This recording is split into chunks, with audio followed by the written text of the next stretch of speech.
My presentation today is about a feature of the ubiquitous music playing software iTunes, the visualizer. This feature has been built into iTunes since 2001 when Apple first released the program. Other visualizers, like the one built into Winamp, had come before. These programs take music and produce abstract visualizations to accompany it. In iTunes, a user can start a visualization by playing music and selecting Show Visualizer from the View menu. The key command on Macs, however, is the way I usually start them these days. Command-T in a web browser opens a new tab, so I sometimes start the visualizer accidentally when I type the command into the wrong program. Once it's on, a colorful, ever-changing image fills the user's screen or iTunes window. The default visualizer features a series of multicolored orbs that move about the screen, pulsating and growing brighter as the program mimics the music's beat and tempo and visually indicates pitch and volume. What is the visualizer for, though? In an era of design when many companies opt for minimalism, think about Google's lone search box in the middle of white space, the iTunes visualizer seems excessive, serving no apparent purpose and wasting precious CPU cycles. Apple's official explanation seems underwhelming. The program lets you, quote, watch colorful light shows. Such music visualizations build on more functional ways to visualize music. At the top of this slide, you'll see a spectrogram, which maps sound based on intensity of pitch over time. And at the bottom, you'll find a waveform, which traces the amplitude of music over time. The basic technology behind iTunes visualizations reacts to the same basic data. In the classic version of the iTunes visualizer, Apple makes that source clear. The visualization makes regular use of wave-like patterns. Sometimes the program shows a series of waves overlaid on each other, and here you can see a clear outline of a waveform in the midst of a blue mass. There are some practical reasons Apple might choose to include a visualizer in its music player, of course. Complex computer graphics help push innovation forward. Perhaps the visualizer once helped engineers discover new ways to produce graphics. Perhaps they pushed hardware designers to improve graphic circuitry. Of course, games have been doing that more than something as simple as this. The visualizer also once helped market Apple products. The iconic Apple logo displayed prominently in the classic iTunes visualizer, and Apple's ad campaigns featured the visualizer when iTunes was new. In this 2001 iBook ad, for example, you can see the iTunes visualizer playing on screen next to a pre-iPod MP3 player. A comparison of the iTunes window with the visualization feature turned off suggests another reason that it exists. The regular iTunes window is boring. It looks like the Mac's Finder or the Windows Explorer. Perhaps the visualizer could let the host of a party hide the fact that they're playing music on what amounts to a boring work machine. The reasons the iTunes visualizer persists, then, are as cultural as they are practical. To understand the cultural side of the visualizer, it's important to understand the concept of synesthesia.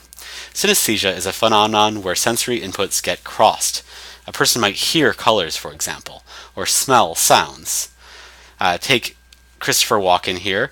He might hear the same sounds everybody else does, but he also experiences them as color. Some people see this as a root cause of creativity. If an artist can think across senses, she stands a better chance of creating novel, unexpected artistic effects that delight viewers, readers, or listeners in unexpected ways. The iTunes visualizer works like computer-aided synesthesia. Much like a synesthete might hear sound, but interpret it as both visual image and sound, the computer takes the input of a sound audio file and feeds two outputs back to the user: sound through the speakers and an abstract visualization of sound on the screen. The visualization or embodiment of sound did not originate with Apple or even with computers, of course. People have long responded to music with other forms of sensory expression. Dance, for example, might be seen as a synesthetic way of visualizing and embodying music to produce new pleasures, new expression. Music videos also take music and give it new visual shape. The seen music video is at once distinct from and integral to the heard song.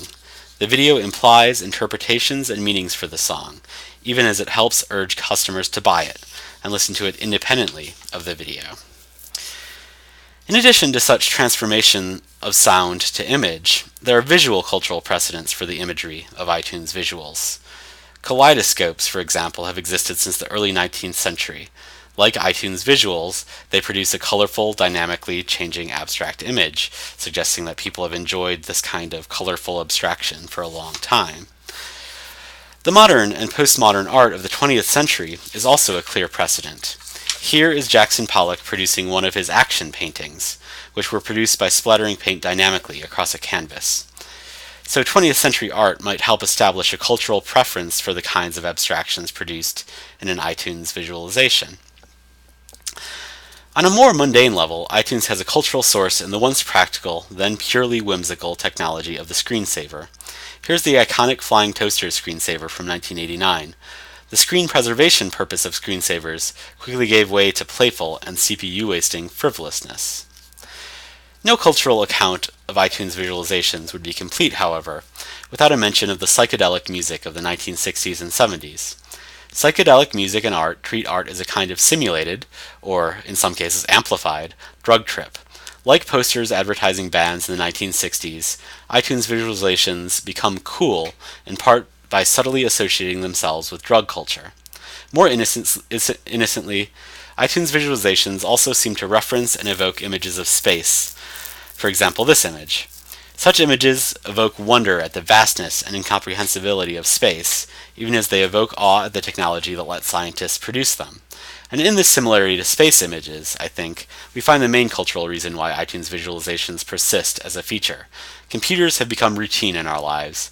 We use them to work or to communicate.